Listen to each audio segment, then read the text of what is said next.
네, 여러분 안녕하세요. 책벌레에서 책 읽는 찌라 이가희입니다. 책 막 집중해가지고 읽고 있다가 갑자기 시간이 돼가지고 시간이 지나갔어 이러고 급하게 들어왔네요. 그래서 너무 재밌게 읽고 있는 오늘 1등의 습관을 여러분들이랑 같이 읽어보도록 하겠습니다. 어, 일단 왜 제가 이 책을 뭐 얼마 전에 받았었는데 그냥 1등의 습관이라는 제목이 마음에 안 들어가지고 좀 안 보고 있었어요. 왠지 1등, 1등 너무 그런 것 같아서. 근데 보고 나니까 책이 너무 괜찮았고, 사실 보게 된 계기도 그 다른 고영성 작가님 타임라인에서 추천한 걸 보고 그 추천이 너무 괜찮아서 한번 읽어볼까라고 생각했는데 책이 너무 재미있어서 진짜 제가 고민하는 부분들이 많이 들어있었고, 그래서 한번 여러분들이랑 같이 읽어봐야겠다라고 했는데 재밌는 것 같습니다. 그래서 생각했어요. 원래 원작의 제목이 뭐지? 근데 1등의 습관이라는 말이 너무 원래 원작에서는 스마터, 페스터, 베러.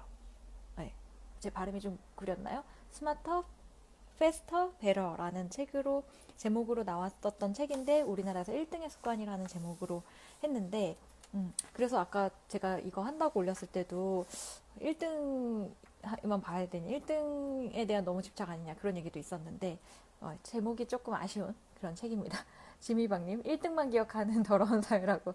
네, 약간 그래서 1등을 강조하는 책은 아니었다 실제로 이런 느낌이 있고요. 네, 승빈님, 민태님, 상수님, 지미님, 상국님, 영훈님, 정철님, 정호님 61등. 예, 그리고 상수님도 서점에서 속독하려 했으나 두께가 있었다고. 그래서 그 두께감에 비해서는 좀 책이 잘 읽히는 그래서 재밌는 책이었고요. 네, 제목에 좀 편견을 줄여야 될 것 같다. 네, 그래서 한번 오늘 같이 읽어보도록 하겠습니다. 잠시만요. 제가 이거 책 받침 좀 갖고 올게요.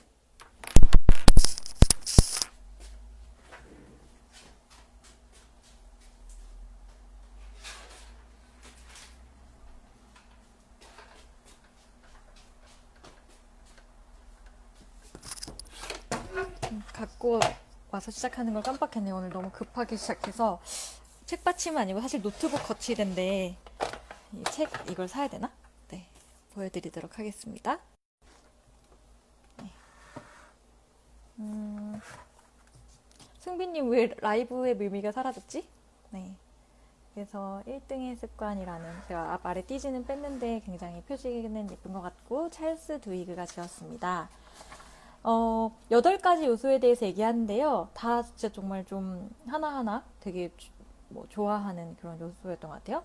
첫 번째 장에는 동기부여, 그리고 두 번째 장은 팀, 그리고 세 번째 장은 집중력, 네 번째 장에는 목표 설정, 다섯 번째 장에는 회사, 여섯 번째 장에는 의사결정, 일곱 번째 장에는 빅 아이디어, 여덟 번째 장에는 정보 활용, 이라는 측면에서 굉장히 이거는 구체적이고요. 이것도 약간 실험에 기반한 논리에 기반한 책이에요. 원래 습관의 재발견 저도 그 습관의 힘이라는 책이 저도 안 읽어봤는데 그렇게 쓰여져 있었대요. 그런데 약간 그래서 그 책을 또 굉장히 좋았는데 이 책도 그런 거에 기반해서 써졌다고 읽어보도록 하겠습니다.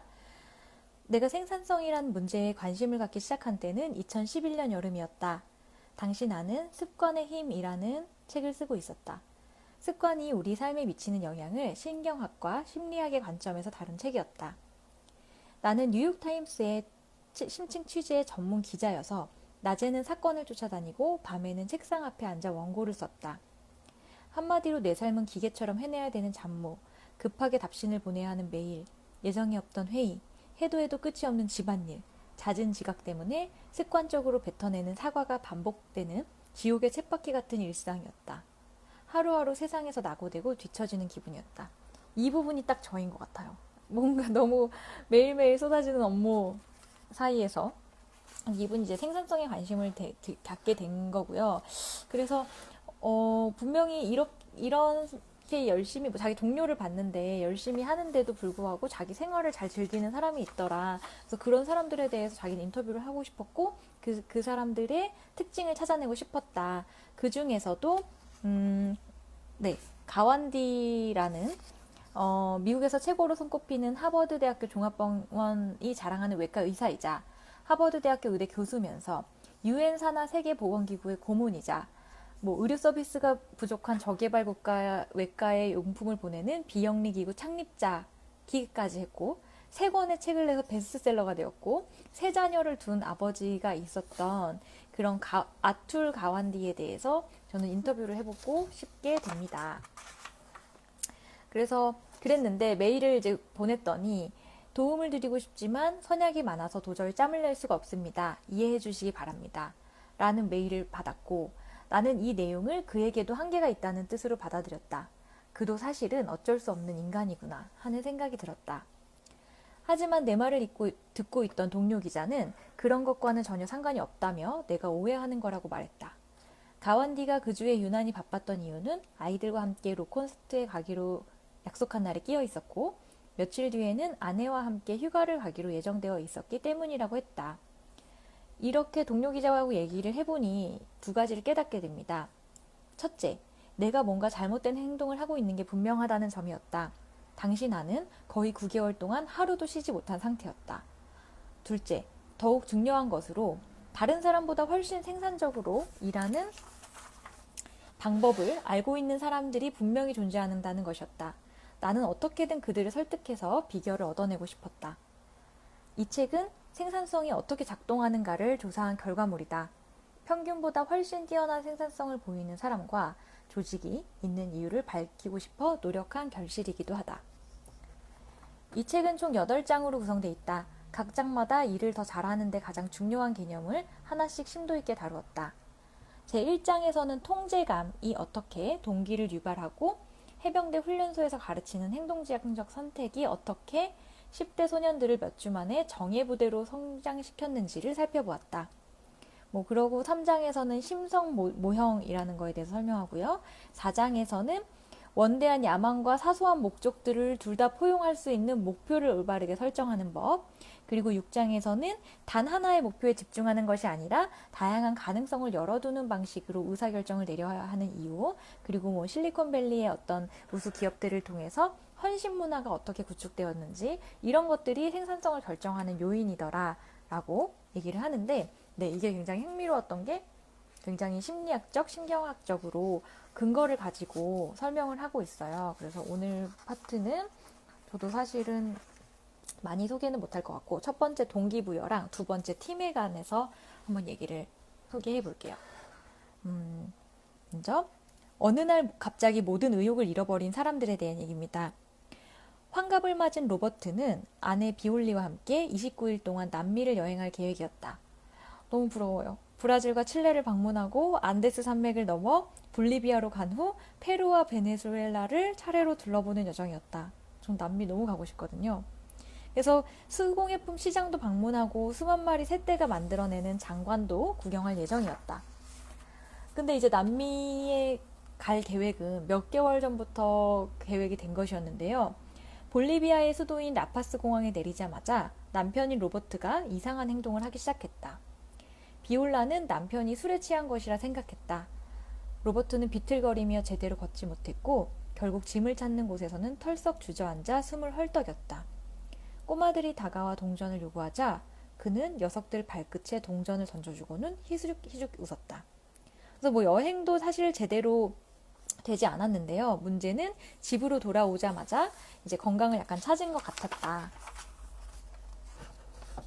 하지만 비올라는 남편이 귀국하면 곧바로 사무실에 출근할 거라고 생각했다. 그런데 귀국하고 나흘이 지났는데도 그는 비서에게 귀국했다는 연락조차 하지 않았다. 신경과 과장 리처드 스트러브 박사는 로버트에게 많은 검사를 실시했다. 근데 검사 결과는 정상이었던 거예요. 의료 기록에서 특별한 질병이나 상처의 징후를 찾아낼 수가 없었다. 하지만 그가 매사에 갑자기 무관심해진 것은 분명했다. 네, 그래서 원래 되게 열심히 살던 사람이었는데 그 사업을 하는 사람이었는데 갑자기 굉장히 무기력해진 거예요. 그래서 이 주치의였던 스트라브 박사는 호르몬 불균형과 주의력 장애를 바로잡는 약물 등 다양한 처방을 해보았지만 어떤 처방도 효과가 없었다. 우울증이라면 불행하다고 투덜대며 절망적인 생각을 한없이 늘어놓았을 것이다. 하지만 로버트는 자신의 삶에 만족한다고 말했다. 생각지도 못하게 성격이 변했다는 걸 인정했지만 그 때문에 속상하지도 않았다. 그래서 이게 지금 사실은 하나의 학회지에 실렸던 사례고요. 그 스트라보 박사가 신경학회지의 논문을 발표했는데 로버트의 행동 변화를 한마디로 정리하면 무관심과 동기부여의 결여였다. 그는 모든 취미 활동을 포기했고 사업에서도 적시의 결정을 내리지 못했다. 그는 사업을 제대로 꾸려가려면 어떤 행동이 필요한지 정확히 알고 있었지만 모든 행동을 차일피일 미루고 세세한 부분을 무심히 넘기기 일쑤였다. 우울증 증세는 전혀 없었다. 네, 조연정님, 생산성이란 말에 대해서 좀 사실 거부감이 좀 있죠. 뭔가 인풋 대비 아웃풋에 대한 효율성을 추구해야 되냐? 사실 딱히 그런 책은 아닌 것 같아요. 오히려 우리는 어떤 요인에 대해서 적극적으로 일하고, 글쎄요, 뭐 아웃풋이 많아야 뭐 인생이 더 아름다운 건 아닐 수 있겠지만 그렇다면 어떻게 하면 더 일을 잘할 수 있을까? 왜 우리는 일을 잘할까라는 부분에서 첫 번째 동기부여 장을 풀고 있습니다. 싫으신 분들도 있을 것 같아요. 이런 얘기가. 그 후 20년 동안 의학 전문 학술지에서 발표된 유사한 사례는 손에 꼽을 정도였지만 없지는 않았다는 거예요. 그래서 사례가 발표할 때보다 보니 큰 주목을 받았는데요. 이런 것들이 어느 날 갑자기 관심의 상실을 경험한다는 것입니다. 그래서 어느 교수는 종종 새벽 3시에 일어나 원고를 집필할 정도로 투철한 책임감을 지닌 학자였다. 그런데 어느 날 갑자기 모든 일에 이 의욕을 잊고 주치의에게 하소연했다. 이제 기력이 없습니다. 에너지가 바닥난 기분이에요. 아침에 일어나는 것도 싫어 억지로 일어나야 합니다. 라는 무기력증을 경험하게 됩니다. 근데 이제 이런 사람들의 사례가 꽤 발견이 되고 그러면서 이거는 아직 어떤 학자나 의사의 주장이지만 이 아비브라는 그 의사가 이런 환자들을 진료하는 의사들을 접촉해 MRI를 보여달라고 했다. 환자들의 MRI를 면밀히 검토한 그는 또 하나의 공통점을 찾아냈다. 모든 환자의 선조체에 눈에 잘 띄지 않을 만큼 작은 혈관이 터진 흔적이 있었다. 선조체란 대뇌에서 일종의 중앙 발송 장치에 해당한데요. 결정이 이루어지는 전전두 피질에서 받은 명령을 운동과 감정, 동기부여가 일어나는 기저핵까지 전달하는 역할이라고 합니다. 근데 무관심증에 빠진 환자의 혈관 파열로 인한 선조체에 생긴 손상은 지극히 작기 때문에 그로 인해 행동 변화가 일어났다고 설명하기는 힘들다. 하지만 이 아비브는 그 작은 혈흔 외에는 환자들이 의욕을 상실한 이유를 설명할 만한 다른 근거를 찾을 수 없었다. 신경학자들이 선조체 손상에 오래전부터 관심을 가졌던 이유는 선조체가 파킨슨병과 관련이 있기 때문이었다. 그래서 파킨슨 병은 이제 그 선조체 손상에 문제가 있는데 사실 이 환자들은 운동 능력에도 곤란을 겪는다는 거예요. 하지만 무관심증에 빠진 환자들은 운동 능력에는 문제가 없었대요. 그냥 그들은 움직이고 싶어 하지 않았을 뿐이다. 라고 설명을 하고 있습니다. 그러니까 어떤 선조체에 이상이 오면 무기력증에 빠지지 않겠냐라는 의심은 있지만 파킨슨 병에 비하면 뭐 그런 큰 확신을 가질 수는 없는 상태라는. 그래서 사실 이 책이 약간 이렇게 진행이 돼요. 여기까지 보면 뭐 그런 의심은 가지만 이제 그렇다고 얘기를 할 수 없다. 그럼 갑자기 다음 파트로 넘어갑니다. 그래서 다른 이제 세상에서 가장 지루한 게임을 재미있다고 하는 사람들, 이 사람들은 사소한 자극에도 이제 좀 재미를 느끼는 사람들이고 뒤쪽으로 넘어가 볼게요. 그 이제 이런 첫 번째, 두 번째, 세 번째 꼭지들이 모여서 결국은 하나의 이야기를 하게 돼요. 네. 그래서 이제 동기부여 능력을 강화하기 위해서 알아야 할 것이 무엇이냐? 왜 동기부여가 점점 중요해졌냐? 지난 수십 년 동안 경제 상황이 달라지고 평생 고용을 보장하던 대기업도 비정규직과 자유계약직 비율이 증가하면서 동기부여가 더욱 중요해졌다고 합니다. 왜냐하면 1980년대까지만 해도 노동자 90% 이상이 상관의 지시를 받고 일했는데 오늘날의 미국 노동자 3분의 1 이상이 프리랜서거나 자유계약자 혹은 비정규직 노동자다. 이런 새로운 경제 형태에서 성공을 거둔 노동자들은 자신에게 허용된 시간을 어떻게 보내고 에너지를 어디에 쓸지 스스로 결정하는 방법을 알고 있는 사람들이다.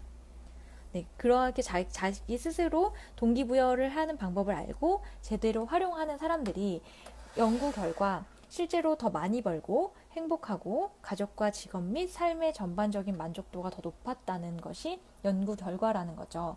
근데 여기서 재밌는 점은 그건 것 같아요. 이 동기부여가 아까 사실 뭐였죠?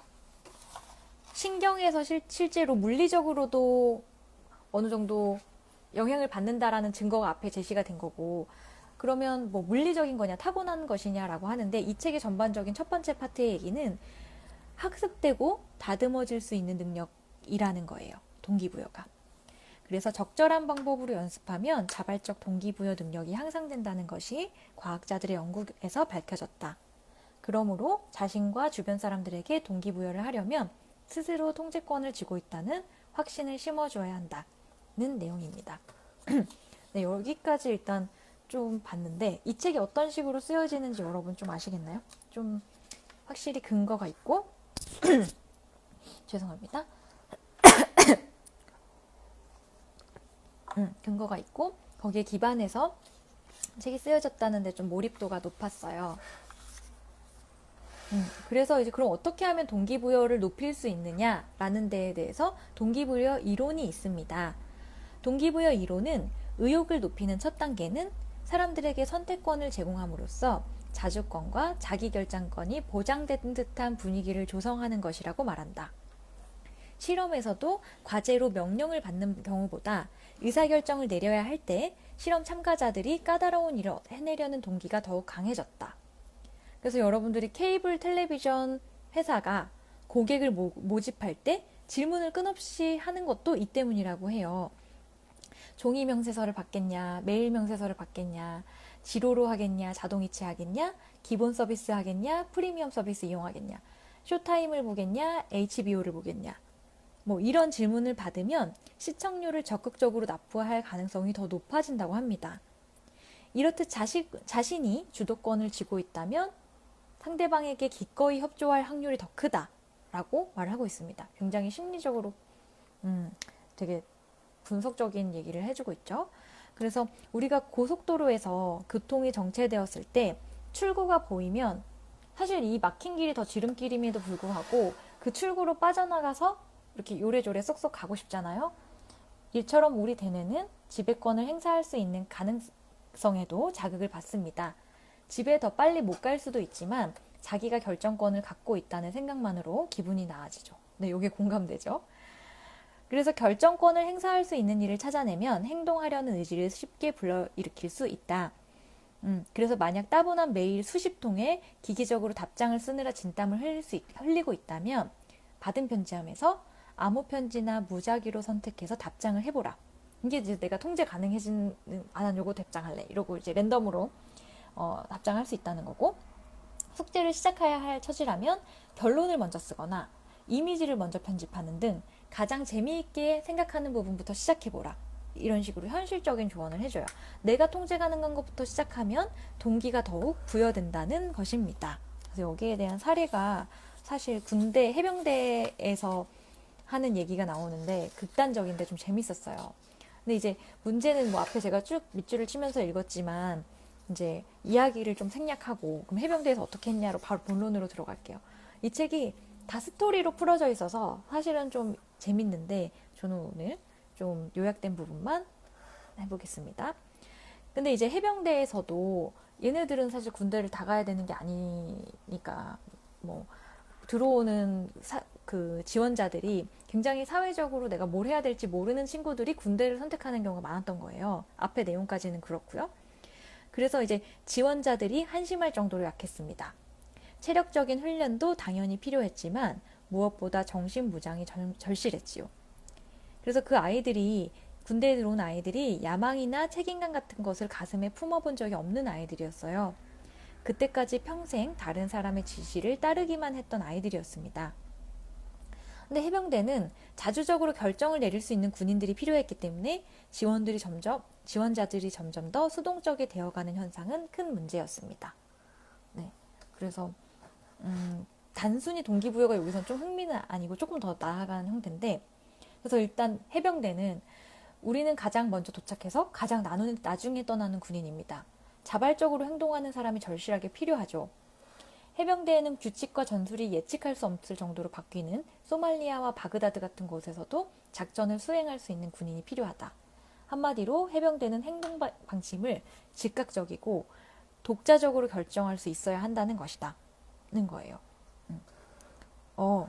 네. 연정님 얘기 되게 재밌는데 이 얘기 끝나고 제가 그 얘기도 같이 한번 해볼게요. 그래서 쿠를라크 장군은 자발적 동기부여와 관련된 연구들을 살펴보기 시작했다. 그러다 몇 년 전 해병대가 시행한 한 연구에 커다란 흥미를 느꼈다. 탁월한 성과를 거둔 해병대원은 강력한 내적 통제 소재를 지닌 사람들이라는 결론을 보여준 연구였다. 그래서 통제 소재라는 건 뭐 일단 컨트롤을 누가 하느냐 뭐 이런 건데요. 통제력이 자신 내부에 있다면 내적 통제 소재, 외부에 있다면 외적 통제 소재라고 한다. 그래서 내적 통제 소재가 강한 사람은 자신이 내린 선택을 통해 어떠한 사건이나 운명에 영향을 미칠 수 있다고 생각한다. 그래서 통제 소재는 1950년 이후 심리학의 주된 연구 과제였는데요. 뭐 당연한 얘기겠지만 내가 스스로를 컨트롤할 수 있는 사람들은 성공과 실패를 자신의 영향권 밖에 있는 것에 책임을 돌리지 않고 자신의 능력이나 잘못으로 생각하는 경향을 띈다. 그래서 강력한 내적 통제 소재를 지닌 학생은 성적이 잘 나왔을 때 머리가 좋아서가 아니라 열심히 공부한 덕분이라고 생각한다. 또 내적 통제 소재를 지닌 판매원은 실적이 떨어지면 시장 상황이나 운을 탓하지 않고 노력이 부족했기 때문이라고 생각한다. 그러니까 모든 것을 내 덕으로 돌릴 수 있는 친구들이라는 거예요. 근데 반대로 이제 그것을 좀 외적 통제 소재를 가진 사람들은 상대적으로 스트레스 지수가 높다. 왜냐하면 주변 상황을 자신의 능력으로 감당할 수 없는 수준으로 인식하기 때문이라고 심리학 연구팀은 진단했다. 그러니까 뭐 경제를 탓하느냐, 내가 열심히 안 한 걸 탓하느냐, 아까 연정님이 말하는 부분이랑 또 통할 수 있는 부분인 것 같아요. 갑자기 토론이 벌어졌어. 이따 얘기해봐요. 그래서 학생들한테도 머리가 좋은 게 분명하다라고 말하는 게 약간 외적 통제를 강조한다는 거죠. 그래서 학생들한테 근면하다고 말하는 대신 머리가 좋다고 칭찬하는 것은 외적 통제를 강화하는 결과를 낳는데요. 그러니까 이건 너가 노력했고 너가 열심히 해서 잘했구나 라고 말해야 내적 통제 소재를 강화해 줄 수 있는데 그렇지 않고 너 머리 좋구나 라고 말하면 외적 통제 소재가 강해진다는 거예요. 제가 목소리가 자꾸 잠기네요 오늘. 그래서 그럼 이거 해병대에서는 이걸 어떻게 해석해서 적용을 했냐, 이거 너무 재밌었어요. 크룰라크 장군은 이런 연구에 훈련병들에게 자발적 동기부여를 가르치는 중요한 열쇠가 숨어 있다고 생각했다. 훈련병들이 스스로 선택하고 결정하는 방향으로 군사 훈련을 재설계하면 그런 자극이 결국에는 훈련병들의 무의식적인 반응을 불러일으킬 수 있지 않을까 생각했다. 그래서 요즘 우린 행동지향적 성향을 가르친다고 합니다. 일단 훈련병들이 상황을 직접 통제하는 경험을 몇 번 하게 되면 그때의 뿌듯한 기분을 알게 되죠. 우리는 누구에게도 리더는 타고난다고 말하지 않습니다. 타고난 혹은 천부적이란 표현은 리더십이 통제할 수 있는 범위 밖에 있다는 뜻이니까요. 그 대신 훈련병들에게 리더십은 학습되는 것이고 순전히 노력의 산물이라고 가르칩니다. 훈련병들에게 상황을 장악하는 짜릿한 기분, 모든 것을 자신이 책임질 때의 설렘을 맛보라고 부축입니다. 실제로 어떻게 훈련을 이제 하냐? 예를 들면 4주차 훈련을 맞았을 때 식당을 청소하라는 명령을 소대에 내린대요.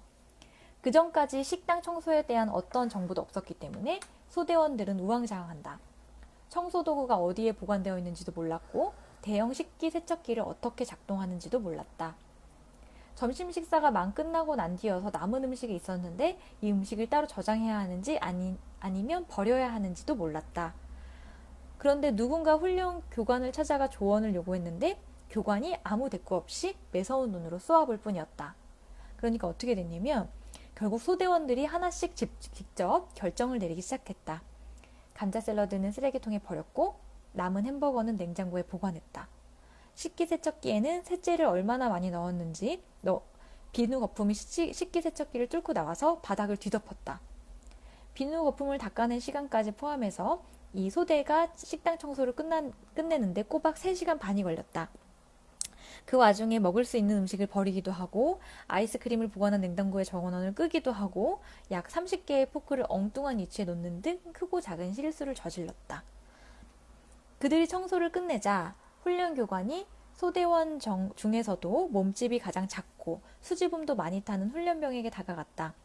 이 훈련병은 케찹이 어디에다 놓을지 결정할 때 그 훈련병이 단호한 결정을 내리는 걸 눈여겨봤다며 칭찬했다. 그러니까 너 케찹을 어디다 놓을지 모르고 있었는데 너가 여기다가 단호하게 결정을 잘해서 케찹병을 잘 냈어 라고 칭찬을 했다는 거예요. 근데 케찹병만 줄줄이 늘러선 선반이었기 때문에 누가 봐도 그렇게 대단한 일은 아니었다. 하지만 수줍음을 많이 타던 그 훈련병은 칭찬을 받자 한박 웃음을 지었다. 왠지 여기 되게 훈훈하지 않나요? 그래서 훈련교관 데니스 조일 병장은 훈련병들에게 공포의 존재였다. 하지만 의외로 그는 칭찬을 가장 중요시한다고 했다. 나는 칭찬을 자주 합니다. 아무 기준 없이 하는 것은 아니고 전혀 예상하지 못한 행동에 대해서만 칭찬합니다. 쉽게 해낸 일로 칭찬을 받을 수는 없습니다. 육상선수 출신이 입소해서 누구보다 빨리 달렸다고 칭찬하지는 않습니다. 하지만 왜소한 훈련병이 꼴찌로 들어와서 전보다 빨리 달렸다면 아낌없이 칭찬해줍니다. 평소에 수줍음을 타던 훈련병이 리더 역할을 해내면 미숙한 점이 보이더라도 칭찬을 퍼붓습니다. 그런 경험을 통해 훈련병들은 어려운 일도 해낼 수 있다는 것을 배워갑니다. 여기는 되게 공감이 되죠? 우쭈쭈 기법.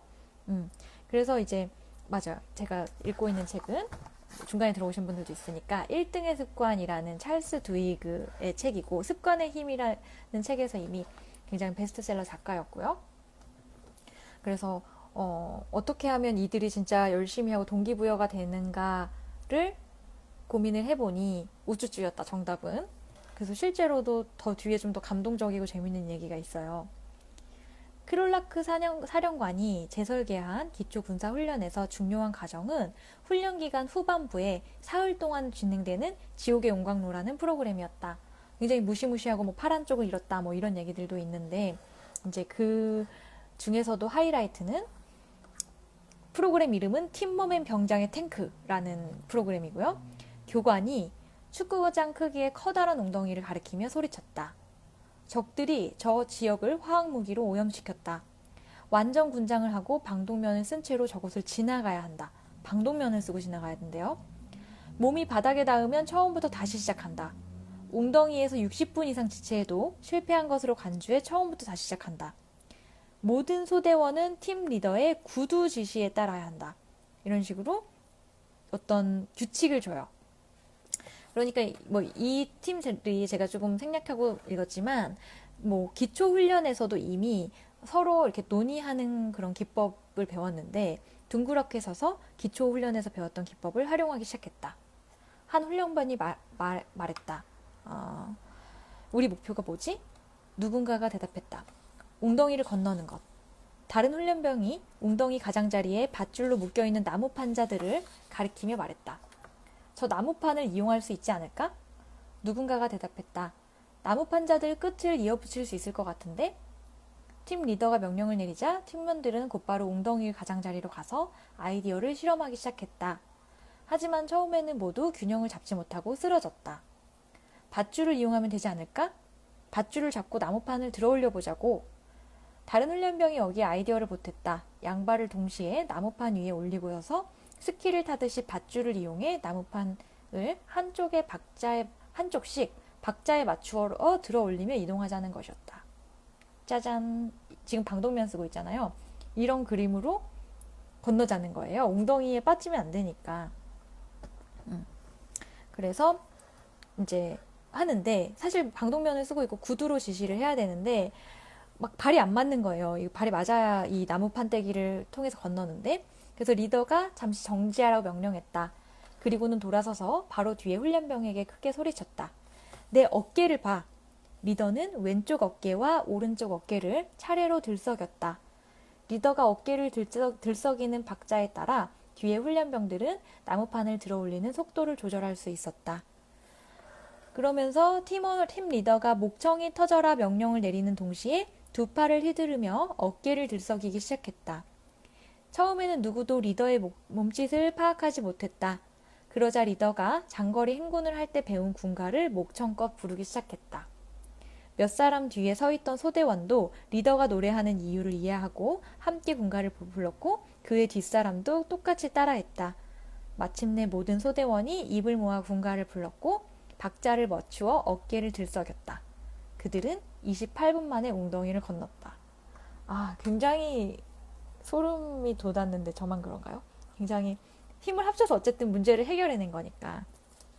근데 사실 이거에서는 규칙을 어겼어요. 구두로 리더가 훈련의 어떤 그 지시를 해야 된다고 했는데 다른 팀원들이 구두 명령을 듣지 않고 어깨 들썩이는 걸 보면서 움직였으니까요. 하지만 그 훈련의 목적은 거기에 있었습니다. 훈련병들이 방독면을 쓰고 있어서 소리를 잘 듣지 못한다는 걸 이미 알고 있었습니다. 웅덩이를 건너는 유일한 방법은 제2의 해결책을 생각해내는 것입니다. 리더의 명령대로 움직이는 척하는 편법을 생각해내는 것입니다. 우리는 훈련병들에게 명령대로만 움직일 수 없다는 걸 가르치려고 노력합니다. 감동적이지 않나요? 명령대로만 할 수 없대요. 때로는 혼자 힘으로 상황을 통제하는 방법을 생각해낼 수 있어야 한다고 가르칩니다. 라고 이제 군대 해병대에서 적용했던 내용이 들어갑니다. 그래서 사실 앞단에 이 퀸타니아라는 친구가 여기서 이제 주인공인데 이 친구가 굉장히 의욕도 없고 뭘 해야 될지도 모르고 하는 친구인데 해병대 갔다 와가지고 굉장히 동기부여가 되는 친구가 되거든요. 해병대 교육법이 이런 데 있다라는 건데 약간 미화된 느낌도 있죠. 그래서 우리나라 군대도 이런가? 우리나라 군대는 상명하달식 문화 아닌가요? 근데 미국 해병대에서는 끊임없이 동기부여에 대해서 연구하고 이런 훈련법을 적용해봤다라는 거고요. 자발적 동기부여를 더 쉽게 해내는 방법을 몸에 익히려면 자신이 행하는 선택이 통제력의 표현인 동시에 가치관과 목적에 대한 확신이라고 생각하는 방법을 배워야 한다고 얘기를 하고 있습니다. 동기부여를 하는 가장 좋은 방법은 내가 할 수 있는, 컨트롤할 수 있는 요소를 많이 만들어준다라고 좀 결론을 내릴 수 있겠어요. 여기 뒤에 있나? 네, 그래서 이제 뒤에 내용이 쭉 있는데 저는 요 사례가 너무 재밌어서 사례 위주로 좀 설명을 드렸습니다. 명령이면 산도 옮기는 대한민국 국군. 그렇죠. 아까 연정님 계속 얘기했던 부분 저도 좀 이해는 가요. 이게 사실 어떻게 보면 행동심리학, 그리고 조직 문화 이런 부분인데 어떻게 보면 저도 어떤 내용인지 이해갈 것 같은 게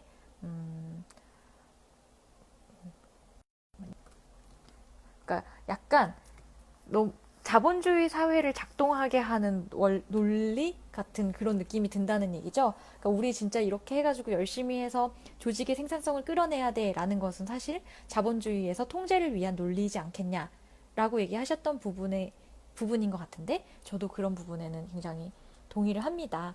미국에서 다 이런 게 경영학에서 열심히 연구됐던 이유가 사실 그 조직과 자본주의에서의 생산성을 끌어내려는 방법이기도 하니까 그런 면도 있고 그래서 또 우리나라 베스트셀러들 보면 그렇게 안 해도 돼 괜찮아 예를 들면 얼마 전에 그 읽었던 보람 따윈 됐으니 야근 수당을 주세요 이런 거는 열심히 그렇게 꼭 생산성이 중요하냐 이런 얘기도 사실은 하고 있죠. 근데 이건 약간 어떤 심리적 내적 동기를 어떻게 하면 강조하냐라는 측면에다 포커싱해서 본다면 의미가 있을 것 같아요. 그래서 어차피 우리는 일을 해야 되고 생산을 해야 되는 그런 존재라면 어떻게 하면 좀 더 즐겁게 그렇게 할 수 있을까? 네, 그런 부분이라고 한번 생각을 해봅니다. 그래서 저는 계속해서 1등의 습관을 읽고 있습니다. 두 번째 요소는 팀이에요. 그래서 팀에서는 이제 구글이 4년 동안 연구 끝에 찾아낸 팀들의 공통점인데 어머 오늘 시간이 벌써 30분이 지났네요? 몰랐어요. 진짜 몰랐는데 앞에 거 읽었는데 30분이 지났어. 8장까지 있는데 큰일 났다. 네, 그래서 이제 구글에 대한 얘기가 나오는데 여러분 여기 팀에 대한 얘기 궁금하신가요? 그, 네, 여기 내일 좀 설명을 해드려야겠네요. 큰일 났어요. 저는 오늘 좀 두 가지 파트에 대해서 얘기를 하려고 했는데 한 가지 파트 얘기했는데 30분이 지나버렸습니다. 네, 밤 생각? 안 돼요. 30분 동안 진행하고 이제 또 내일을 기약하면서 오늘 1등의 습관 첫 번째 시간이었고 두 번째 시간에는 조금 더 빨리 중요한 부분만 읽어야 되겠네요. 근데 이제 이 책이 좀 어떤 그 뉘앙스로 쓰여졌다는 거를 느끼실 수 있었으면 좋겠고요. 네, 많은 분들이 좀 재미있는 시간이었는지 궁금합니다. 저는 내일 좀 더 요약된 1등의 습관의 다른 파트를 들고 돌아오도록 하겠습니다. 네, 여러분들 모두 행복한 저녁 보내시고요. 내일 기대해 주세요. 내일 뵐게요. 안녕히 주무세요.